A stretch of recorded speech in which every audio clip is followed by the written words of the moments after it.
찬송하시겠습니다. 545장 찬송가 545장입니다.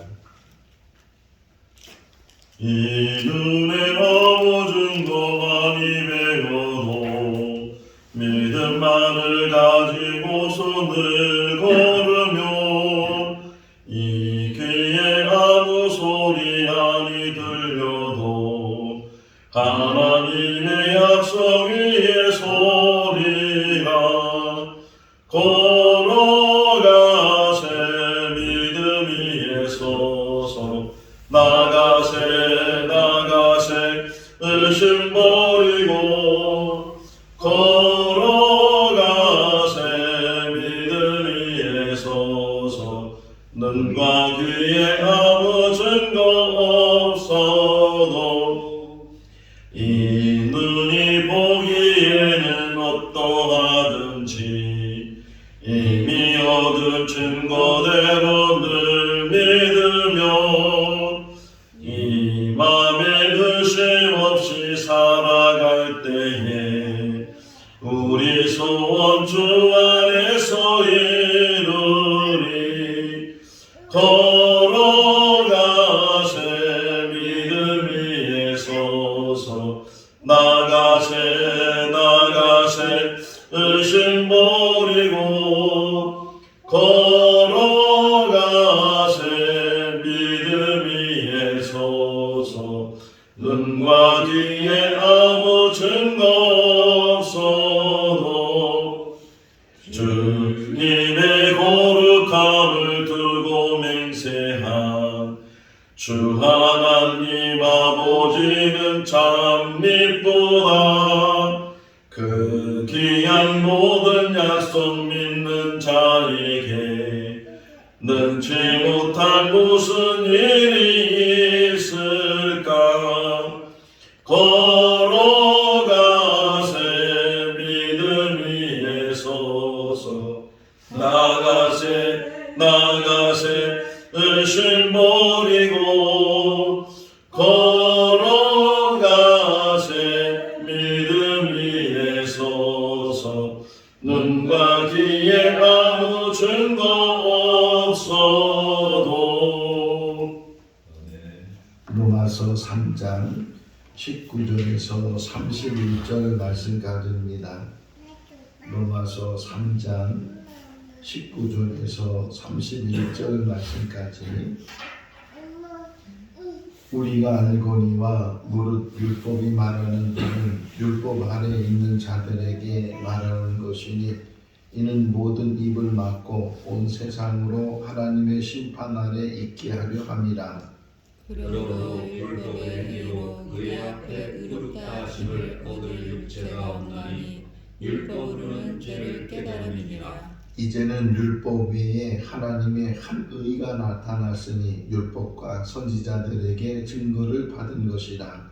곧 예수 그리스도를 믿음으로 말미암아 모든 믿는 자에게 비치는 하나님의 은이 차별이 없느니라. 모든 사람이 죄를 범하였음에 하나님의 영광에 이르지 못하더니 그리스도 예수 안에 있는 속량으로 말미암아 하나님의 은혜로 값없이 의롭다 하심을 얻은 자 되었느니라. 이 예수를 하나님이 그의 피로써 믿음으로 말미암는 화목제물로 세우셨으니 이는 하나님께서 길이 참으시는 중에 전에 지은 죄를 간과하심으로 자기의 의로우심을 나타내려 하심이니 곧 이때에 자기의 의로우심을 나타내사 자기도 의로우시며 또한 예수 믿는 자를 의롭다 하려 하시니라. 그런즉 자랑할 때가 어디냐 있을 수가 없느니라. 무슨 법으로냐 행위로냐 아니라 오직 믿음의 법이니라.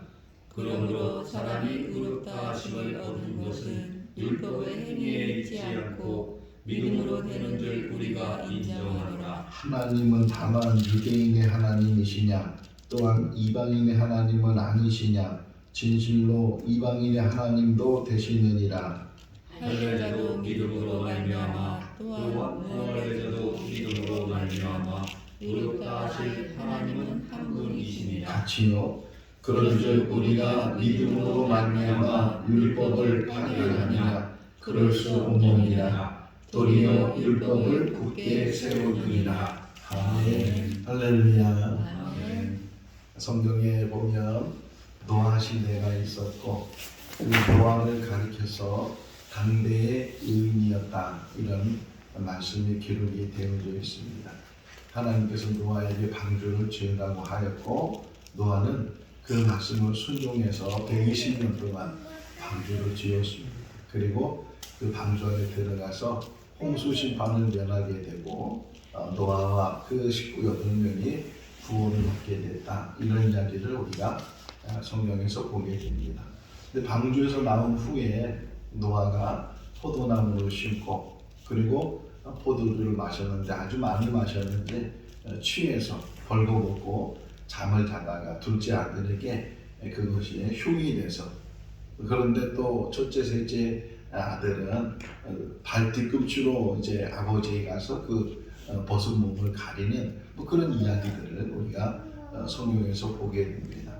그 말씀을 좀 묵상하면서 성경 안에 나오는 믿음의 위대한 인물들이 많이 있지만 그 모든 사람들이 완전한가 완벽한가 노아를 가리켜서 의인이라 그러고 당대의 완전한 자다 이렇게 말을 하고 있지만 실상은 그에게도 흠이 있고 부끄러움이 있고 또 하나님 앞에 잘못하는 부분들이 있다. 뭐 노아만 그런 것이 아니고 내일 이제 아브라함에 대한 이야기를 우리가 또 보게 될 텐데 아브라함 역시도 하나님의 부르심에 순종해서 친척집을 떠나 아비집을 떠나 고향을 떠나 하나님 지시한 땅으로 가서 살았던 그 아브라함 그럼에도 불구하고 기근이 들었을 때 혹이나 자기가 죽을까봐 자기 부인을 눈이라고 속이기도 하고 또는 하가를 첩으로 얻어서 하나님의 그 계획을 하나님의 섭리를 기다리지 못하고 그냥 자기 인간의 방법대로 행하려고 했던 그런 아브라함의 모습을 보면서도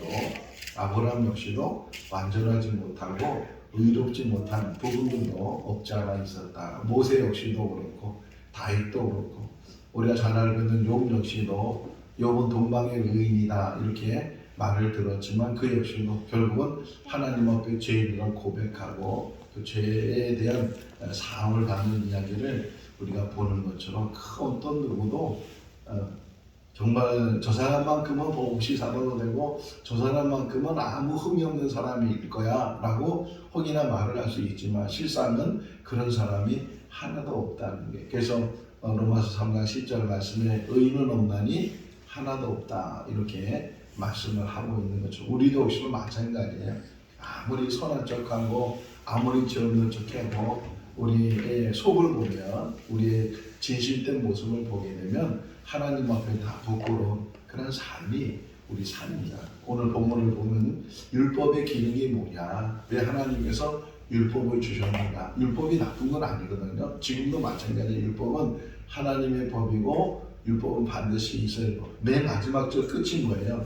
도리어 율법을 굳게 세우려고 한다. 이렇게 말씀하고 있는 것처럼 하나님의 법이 잘못된 것이 아니고 그 하나님의 법에 따라올 사람이 없다는 게 그 법에 대해서 온전히 이루는 사람이 없다. 바울 역시도 마찬가지죠. 그는 어릴 때부터 율법을 배워왔고 정말 그 당대에 가장 훌륭하다는 가말리엘 문화생이 돼서 거기서 열심히 율법을 배우고 또 열심히 율법대로 살고 그랬는데도 불구하고 그가 깨달은 것은 율법으로는 구원받을 수 없고 율법으로는 내 행위가 올바로 세워질 수가 없다. 오늘 여기 본문에도 나오는 것 중에 하나가 뭐냐면 율법은 그 기능이 우리가 죄인됨을 깨닫는 것이다. 우리 나 하나님 앞에 부끄러운 자고 또 하나님 앞에 늘 범죄하고 잘못하고 그런 존재가 우리들인데 그럼에도 불구하고 우리가 이렇게 하나님을 믿을 수 있는 것 하나님 앞에 가까이 나올 수 있는 것 그것이 오늘 본문의 핵심이에요. 우리의 행위로서 하나님 앞에 가까이 나가는 것이 아니고 행위로서는 부끄러운 사람이지만 그럼에도 불구하고 하나님께서는 그 모든 것을 다 감춰주시고 그 모든 것을 다 덮어주시고 그 모든 것을 관계라는 말이 나오거든요. 간과시켰다는 게 우리의 모든 잘못된 것들을 다 관과시키고 그리고 우리를 의롭다 이렇게 말씀하시는데 그 의로워지는 방법은 행위에 있는 것이 아니다. 물론 율법이라는 것은 반드시 있어야 될 일이고 그것이 어떤 면에서는 내가 거울과 같은 거예요. 거울과 같은 것이나 그것을 통해서 내가 어떤 모습인가 하는 것을 알 수가 있어요. 제가 아주 어렸을 때 전도지를 하나 받아서 길에서 전도지를 하나 받아가지고서 그 전도 그때는 보지도 않고 그냥 주머니에 넣다가 집에 와서 그 전도지를 보면서 지금도 그림이 거기 하나 그려져 있었는데 그 그림이 지금도 계속 떠나진 않아요. 그 그림이 어떤 그림이었냐면 어떤 체격이 좋은, 뭐 저보다도 더 체격이 좋은 그런 사람인데 이게 딱 서 있고 그 앞에 거울이 이렇게 있어요. 거울 속에 누가 비춰지는 거예요? 자기가 비춰지는 거잖아요. 근데 거울 속에 있는 사람은 아주 깨싹 마르고 그냥 정말 초라해버리고 그냥 이 겉은 화려해버리고 뭐 건강해버리고 뭐 다 가진 것 같이 보이지만 실상 이 거울 안에 있는 자신의 모습은 가장 초라한 그런 모습이 그려져 있었어요. 그 그림을 보고 그냥 지나갔지만 계속 그 그림이 남아있어요. 그 그림이 우리의 모습이 그런 모습이다. 세상으로 볼 때는 또 세상의 어떤 뭐 일반적인 법이나 일반적인 기준으로 볼 때는 참 법 없이도 살 수 있는 사람이다 이렇게 혹이나 말을 들을 수 있지만 하나님 앞에서는 얼마나 부끄러운 죄인이고 얼마나 부끄러운 사람인가 하는 것을 우리 이야기를 해주고 있습니다. 먼저 하나님 앞에 우리가 조심해야 될 게 뭐냐? 먼저 다시 한번 보세요. 19절 말씀 한번 읽어볼까요? 우리가 알거니와 무릇 율법이 말하는 바는 율법 안에 있는 자들에게 말하는 것이니 이는 모든 일을 받고 온 세상으로 하나님의 심판 아래 있게 하려 합니다. 모든 입을 막는다는 거예요. 그래서 전에도 말씀드렸지만 전도서 5장 2절 말씀을 보게 되면 하나님 앞에 함부로 입을 열지 말라 그런 말씀이 있어요. 하나님 앞에 감히 우리가 무슨 핑계를 댈 수 있으며 무슨 이유를 말할 수 있겠는가 라고 우리가 생각해 볼 때 정말 하나님의 은혜 이렇게 가까이 하나님 앞에 나갈 수 있는 것 그리스도인이라고 우리가 말할 수 있는 것 다 그 모든 것들이 은혜지. 내가 행위로서 정말 도덕적이고 윤회적이고 어떤 면에서 세상의 모든 법들을 다 지키고 있고 하는 것들이 우리의 삶에 자랑할 수 있는 것이 무엇이 있겠는가. 인간은 조금만 잘하면 자랑하고 싶고 조금만 잘하면 드러내고 싶고 그것 때문에 자기를 좀 알아주라고 그렇게 말하고 싶고 그게 한번 성경 27절 보세요. 27절 읽어볼까요? 그런즉 자랑할 때가 어디냐 있을 수 없는 겁니다. 무슨 법으로나 행위로나 아니라 오직 믿음의 법입니다. 어떤 행위로서 자랑할 것이 무엇이겠는가.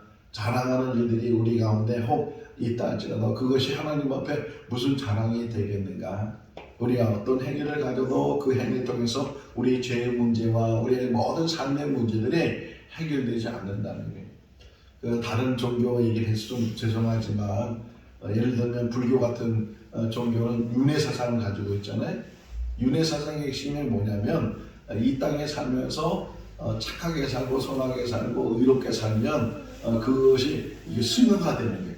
그것이 뭐 보살이 되기도 하고 더 나아가서는 부처가 되기도 하고 그래서 이렇게 승화가 되는데 근데 그렇지 못하면은 사람으로 태어났다가 사람답게 살지 못하면 그 다음 생에는 그 사람은 사람으로 태어나는 것이 아니고 뭐 짐승으로 태어나기도 하고 뭐 신전 곤충으로 태어나기도 하고 살생을 하지 말라는 이유 중에 하나가 뭐냐면 그 소가 그 개가 그 개미가 혹이나 자기 부모일 수도 있고 자기 조상일 수도 있고 그렇게 윤회되니까 그런 사상이 윤회 사상을 가지고 있는 거거든요. 대부분은 근데 사람이 사람답게 살지 못해서 그렇게 동물로 태어나고 곤충으로 태어나고 그렇게 태어난다는 거예요. 우리 인생 보면 정말 우리가 참 의롭게 살려고 애를 쓰지만 그것 가지고 하나님 앞에는 내가 자랑할 것이 아무도 없다. 오직 하나님 심판 아래 다 놓여지게 된다. 율법이 뭐냐? 율법은 없어지는 것이 아니고 그 율법을 통해서 비춰지는 것이고 너의 행위가 어떻게 잘못됐는지 얼마나 잘못됐는지 이런 것들을 우리에게 알게 하시는 것이다. 그러면서 거기서 끝나는 것이 아니고 그럼에도 불구하고 하나님께서는 하나님의 의를 이루시는데 그 하나님의 의를 이루시는 방법이 바로 이것이다 하는 것이 오늘 이제 본문의 핵심 중에 하나예요. 자, 한번 여기 볼까요? 21절에. 우선 20절 먼저 한번 읽어볼까요? 그러므로 율법의 행위로 그의 앞에 의롭다 하심을 얻을 육체가 없나니 율법으로는 죄를 깨달음이나. 그러면서 21절 이제는 율법 위에 하나님의 한 의가 나타났으니 율법과 선지자들에게 증거를 받은 것이다. 그냥 훅 하고 지나갈 수 있는 말씀인데요. 이 말씀을 다시금 이제 묵상하고 다시 자세히 뚜겨지게 보게 되면 이 바울이 표현하는 이 표현이 얼마나 대단한 표현인가 이렇게 알 수가 있어요. 하나님의 의인데 그냥 하나님의 의가 아니고 다시 21절을 보세요. 그냥 의가 아니고 하나님의 뭐라고 써 있어요? 한 의. 하나님의 의. 하나님의 의는 포괄적으로 모든 의를 다 말하잖아요. 그런 포괄적인 하나님의 의로우신 것이지만 그런데 그 중에서 특별히 하나를 짚어본다면 이게 하나 바로 이거야 이것 때문이야 하는 그런 의미를 표현했어요. 하나님의 한 의가 나타났는데 그 하나님의 그 한 의를 통해서 우리 죄인된 우리 인간들 행위로서는 구원받을 수 없고 행위로서는 의롭다 칭함을 받을 수 있는 우리들인데도 불구하고 우리를 의롭다 할 수 있는 방법을 하나님이 세워주셨다. 그 한 의가 바로 그 다음 절에 22절을 보게 되면 곧 그런 말이 나오죠. 곧 바로 이거야. 이게 하나님의 한 의, 바로 이 의를 통해서 우리가 죄인이지만 하나님을 부끄러운 자이지만 부족한 자이지만 늘 하나님 앞에 범죄하는 자이지만 그럼에도 불구하고 하나님께서 우리를 의롭다 말씀해 주신 것은 바로 이거야. 그게 바로 22절 읽어볼까요? 곧 예수 그리스도를 믿음으로 말미암아 모든 믿는 자에게 미치는 하나님의 의인이 차별이 없느니라. 그러니까 예수 그리스도를 믿는 것 그거 하나로 모든 문제를 해결할 수 있다는 게 너무 쉽죠. 이런 건물을 짓고 막 이제 뭐 자동차를 갖고 다 하는데 그런데 다 이 건물도 중요하지만 중요한 게 있다면 마지막에 뭐가 필요하냐면 열쇠가 필요해요. 제 방에 여러분 들어갈 수 있겠어요? 열쇠가 없잖아요. 열쇠를 혹이나 드리면 열쇠를 이렇게 열어서 들어갈 수 있는데 그냥 잠궈 놓으면은 아무리 저 안에 좋은 게 있어도 들어갈 수가 없어요. 아무리 좋은 자동차를 가지고 있어도 그 자동차의 열쇠를 갖고 있지 않으면 키를 갖고 있지 않으면 그 자동차 그 사람이 아무 소용이 없어요. 무용지물이란 말이 있잖아요. 아무 소용이 없는 게 바로 마찬가지로 예수 그리스도가 열쇠가 된다. 예수 그를 통해서 열 수 있고 예수를 통해서 안으로 들어갈 수 있고 예수 그를 통해서 하나님의 의에 참여할 수 있다는 게 그러면서 이 예수 그리스도를 믿음으로 말미암아 하나님의 의를 나타나셨는데 그것은 차별이 없다. 그리고 차별이 없다는 의미를 바울이 말하는 이유는 유대인들만 하나님께서 택하신 것이 아니고 이방인들도 그러니까 유대인이나 이방인이나 할례 받은 사람이나 할례 받지 않는 사람이나 그 어떤 사람이든지 예수를 믿기만 하면 예수를 구주로 영접하기만 하면 그 사람은 하나님의 의에 참여하는 자가 되고 이신칭이잖아요. 내가 이제 아브라함에 대해서 이 얘기하는 게 뭐냐면 아브라함의 믿음에 대해서 얘기하거든요. 마찬가지로 지금도 우리가 이렇게 하나님의 권속이 되고 하나님의 자녀로 살 수 있는 것은 믿음 때문이에요. 그 믿음이 우리 가운데 있는 줄로 믿습니다. 그렇다고 해서 믿음으로 구원받으니까 행위로서는 아무 상관이 없는 것처럼 마음대로 살아도 되고 악을 행해도 되고 불법을 행해도 되고 그게 아니고 오히려 그 믿음 때문에 구원받은 사람이기 때문에 더 행위는 오히려 율법을 지키려고 하는 사람보다 더한 율법을 지키는 그런 사람이 돼야 된다는 거예요. 그러니까 비슷한 말인 것 같은데 완전히 다른 게 뭐냐면 행위로서 구원을 받을 수 있는 사람은 아무도 없어요. 오직 믿음으로 구원을 받는 게. 근데 믿음으로 구원을 받는 사람은 그 믿음만 강조한다고 해서 믿음만 있으면 된다고 해서 행위는 아무 상관이 없느냐? 그렇지 않다는 거죠. 도저히 행위로서는 구원받을 수 없어요. 지금도 마찬가지로 우리는 지금도 믿음으로 구원받은 사람이지 행위로서는 구원받는 사람이 아닌데 그럼에도 불구하고 믿음을 가지고 구원받은 사람은 다른 삶을 살아야 되겠죠. 세상 사람은 똑같은 삶이 아니고 불법을 행하고 악을 행하고 불을 행하는 그런 삶이 아니고 이제는 하나님의 사람으로 하나님 사람답게 마태복음 5장 16절에 있는 말씀처럼 너희는 세상의 빛이다. 내 세상의 빛이 뭐냐? 너희의 착한 행실이다. 너의 착한 행실을 모든 사람이 보고 그것을 통해서 하나님께 영광을 돌리게 하라. 이렇게 예수님께서 말씀하고 있는 것처럼 우리가 세상을 살아가면서 이제는 믿음으로 구원받은 자의 삶을 사는데 그 믿음이 어떻게 표현되는가? 삶의 변화예요. 예수 믿기 전과 예수 믿은 후의 모습이 변화되어 있어요. 저 사람처럼 예수 믿어야 돼 라고 말을 들을 수 있어요. 그것이 우리의 자랑이 되거나 또 우리를 드러내는 어떤 형식이 되는 건 아니지만 그럼에도 불구하고 어니스트라는 이야기 여러분 기억나실 거예요. 저도 기억하는데 국어 시간에 배웠던 거예요. 큰 바위 얼굴 제목이. 늘 그 어니스트라는 아이가 자기 동네에 있는 큰 바위가 사람의 얼굴인데 늘 궁금했어요. 그 바위의 얼굴의 주인을 보고 싶었는데 만나지는 못했어요. 그 어니스트는 계속 그 동네에 살았고 나이가 들어서 이제 노인이 됐는데 어느 날 지나가던 사람이 그 노인된 어니스트를 보니까 그 바위 얼굴이 닮아있는 거예요. 바위 얼굴. 아, 저 사람이 저 바위 주인공이네 라고 말을 듣게 돼요. 우리 인생도 마찬가지예요. 예수 믿고 나서 믿음으로 구원받은 그런 삶을 살아가면서 훗날은 우리의 삶이 정말 예수님의 형상이고 예수님 닮아간 사람이고 그렇게 인정받을 수 있는 삶이 우리 삶이 될 수 있기를 바랍니다. 스데반을 보세요. 그가 돌에 맞아 죽었지만 그의 모습을 보면서 사람들이 말하기를 천사의 얼굴이다. 그렇게 인정받았던 것처럼 우리가 믿음을 가지고 사는데 그 믿음을 믿음으로 끝나는 것이 아니라 그 믿음을 통해서 오히려 율법을 이뤄나가는 근데 그 믿음을 행위로 드러나는 게 뭐냐? 한 단어로 표현해요. 이 로마서 마지막 부분에 가서는 이제 율법의 완성에 대해서 율법의 마침에 대해서 이야기하는데 그 율법의 완성과 율법의 마침이 어디 있느냐? 믿음 안에 있는데 그 믿음이 행위 속에 드러날 때 한 단어예요. 사랑이에요. 사랑. 사랑은 율법의 마침이요 사랑은 율법의 완성이다. 이렇게 로마서 14장에 말하고 있는 것처럼 우리가 사랑을 회복할 수 있기를 바랍니다. 우리 생거진천교회 안에 이제 시작되는 모든 성도의 삶이 그리스도의 사랑으로 충만하고 하나님의 사랑으로 충만하고 하나님의 의로 충만하고 하나님의 의는 행위로서 얻어지는 의가 아니고 하나님이 계신 것과 하나님의 그 긍휼하심과 하나님의 그 자비하심과 하나님의 그 용서하심이 우리 가운데 있고 그 하나님의 은혜가 어디에서 시작되는가? 예수 그리스도의 십자가예요. 오늘 보세요. 25절이에요. 25절. 좀 길지만 한번 읽어볼까요?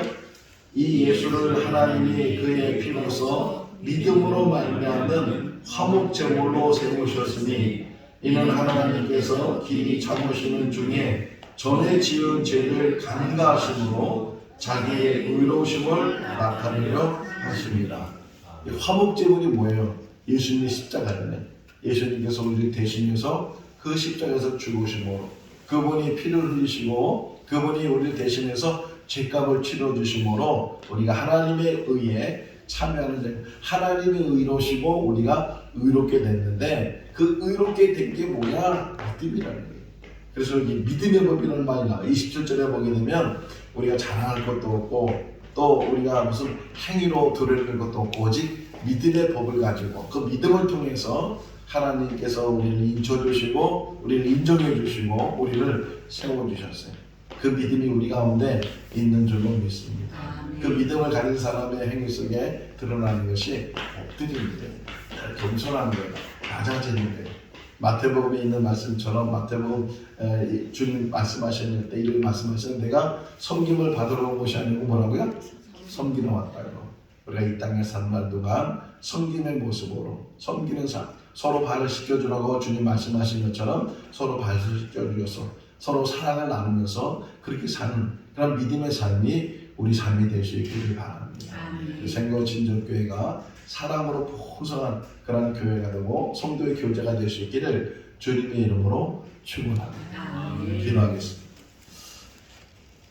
사랑이 많으신 하나님 아버지, 아무리 선하게 살려고 해도 우리의 본질이 약하고 또 하나님 앞에 늘 교만하고 자만하고 또 불의하고 하나님 앞에 불법하는 일들이 참 많습니다. 행위로서는 하나님 앞에 섰은 우리들인데 하나님께서 우리를 붙들어 주셔서 예수 그를 통해서 그 모든 악한 것들, 모든 죄악들을 다 씻어주시고 우리를 의롭다 인쳐주신 줄로 믿습니다. 우리에게 그러한 믿음이 있게 해주시고 주님 닮아가게 하시고 이 땅에 사는 동안 사랑의 법으로 율법을 완성해 나가는 우리들 되게 하여 주시옵소서. 생고 진정께 세우신 하나님 아버지, 이 교회를 통해서 구원의 역사가 날마다 일어나게 하시고 변화의 역사가 날마다 일어나게 하시고 회복의 은혜도 있게 하여 주시옵소서.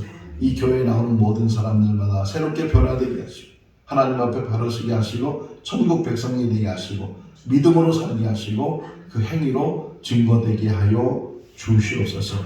하나님의 의가 예수 그리스도 안에 있는 줄로 믿습니다. 그 예수 그리스도 그분만 자랑하고 그분만 우리에게 큰 기쁨이 되게 하여 주시옵소서. 이 한 주간도 주님의 은혜 가운데 살 수 있도록 인도하여 주시기를 간절히 바라옵고 우리를 구원하신 예수님의 이름으로 기도하옵나이다. 아멘. 마쳤습니다. 자유롭게 기도하시기 바랍니다.